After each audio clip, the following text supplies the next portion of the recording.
It's no secret that Manchester United, Ineos, and Ruben Amorim are all open to offloading Andre Onana in the summer, but they know it will be very difficult. With £26.3 million left on his book value, Manchester United cannot sell Onana for under that price. And with him having a difficult season, there's very few teams that are going to pay up that money. But over in Saudi, there are some teams interested in Onana that are able to afford that price tag. Could Saudi be bailing Ineos and Manchester United out with a big offer for Onana set imminently, with Onana open to moving to Saudi? Onana will be a difficult player to offload, a player that the club wants to offload, and Saudi could be helping us with that deal. Now, the first deal Manchester United is expected to do and complete this summer is Cunha with the here we go close, the deal really close. And Matheus Cunha today got a goal and 2 assists. And I'm fuming I didn't put him in FPL, but I did put Norian. He was fantastic. What is the latest on Matheus Cunha? And let's talk about his performance versus Leicester. Unbelievable player. I had a few people saying they weren't convinced by his performance versus United, but unsure. I know it's only Leicester, but look at his performance versus Leicester, was excellent. That's what Cunha can do. Delap is now officially £30 million at Ipswich, are relegated, but who is his preference? We still don't know Delap's preference. We know Cunha's preference is Man United. Delap's preference could be Chelsea. It's unknown now. And a slight Rashford injury blow. I'm actually recording this at half-time in the FA Cup game between Palace and Villa. And right now, no Rashford in the squad due to an injury. So, hello, and welcome back to Alice Talks Football. And welcome back to your 10-minute Manchester United news and transfer news roundup. Well, I'm going to round up all the news you need to know in 10 minutes. I was going to go live, but I just don't have enough time today, so I do apologise, but I'm probably going to be live tomorrow morning, or there'll at least be a late night video tonight to make up for it. So, this was said by Santi. Now, Santi is a good journalist and a reliable source of information. I like Santi. I think he's pretty credible. I think he's pretty reliable. I would put him in the higher tier 2 section when it comes to journalists. I think he's one of the better sources of information out there. And he's quite connected with, I think, Saudi links and Saudi rumours. He's also quite connected with actually rumours out in France. Now, Santi said this: Saudi Pro League side NEOM showing strong interest in Onana. Talks held between NEOM and Onana's management, and Onana is open to leaving Manchester United this summer. Now, what we know on Andre Onana is if he feels like he's not wanted, he's open to leaving, but would ultimately like to stay and fight for his place. Now, Onana was brought in by Ten Hag. Ten Hag is no longer here. Amorim is here, and we know that Amorim is not convinced by Onana. I mean, I think if Bayendir was a bit better, Onana could be on the bench even longer, but Onana still starts and keeps his place. He's not been particularly good since Amorim's come in. I thought Onana, when Ten Hag was here, was having a good season. Then sort of when Amorim came in, he just went bad again. You know how he started really badly at United, then was quite good the second half of his first season, then started this season right, but then he's had a bit of a turn. I think his last game for us, he was decent, but obviously that horror show versus Lyon. So Saudi clubs have been linked to Onana for the last couple of months, and there's a feeling Onana would be willing to go there. They can obviously pay his wages, and this is a little bit off context, but Onana and has actually got a new agent in recently, which could suggest that he's open to moving, but he was annoyed that he'd had to take a 25% wage cut because we're not in the Champions League. And if we fail to win Europa League and we don't get in the Champions League next season, Onana will still be on the same wages this year, whereas if we get into the Champions League next season, he'll earn 25% more a year. So I think if we don't win the Europa League, for a wage situation, he also is very open to going to Saudi because he wants high wages, which some people are disgraced by given his performances. But interestingly, another reliable source has come out and said that NEOM will submit a first official offer to Manchester United for Andre Onana imminently. Now, Saudi clubs, I believe, are aware of his book value and the fact that Manchester United want around £30 million. And considering Onana's recent performances, £30 million is a big bid.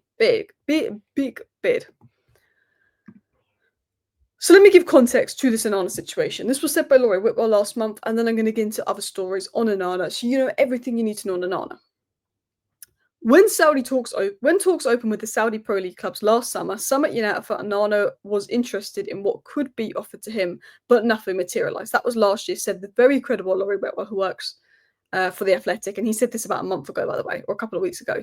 He said it's his book value at 26.3 million, meaning any sale would have to be higher and avoid being considered and accounting for loss for PSR, something Manchester United cannot afford.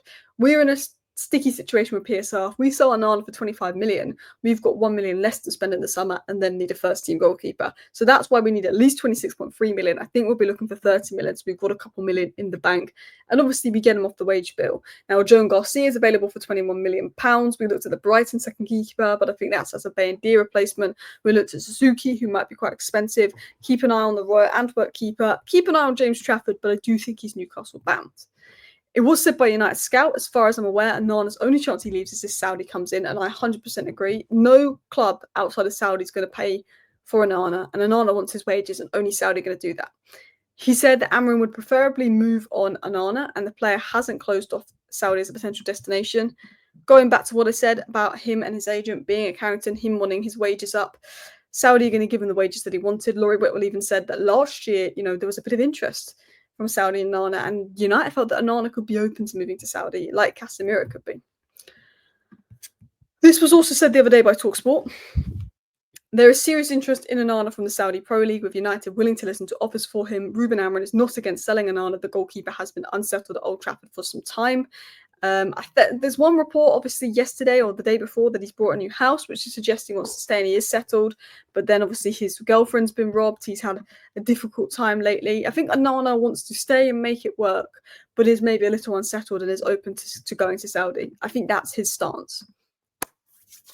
So what do we know? Man United will not sell Onana for less than £26 million. We probably want £30 million, and Saudi will be aware of the fact that they need to bid £30 million. I don't think a Saudi club would be stupid to open talks with Onana and look at the Onana move, not knowing the price tag. I think that if, considering there could be some talks ongoing for Onana and Saudi, and there reportedly has been a few talks between Onana and Saudi, and they're aware that United want 30 million, that says to me that potentially this bid that is being prepared for Onana, and that is going to be sent imminently, I reckon will be in the 20 million range, first bid undershot. But I think Saudi clubs will be willing to potentially bid 30 million for Onana. I think if we get 30 million plus bids for Onana, he will go. The big question is, will Saudi bid that? I think Saudi know that they're probably going to have to bid around 30 million, and I think they're having talks for Onana, so that suggests to me that they might be willing to pay that price. And I think after this season, if you get a 30 million bid for Onana, that is a bailout. That is a huge bid.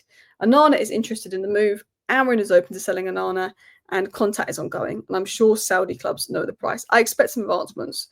But before we sell Onana, before we do anything, I think the first deal we're going to do is Cunha. Romano said this.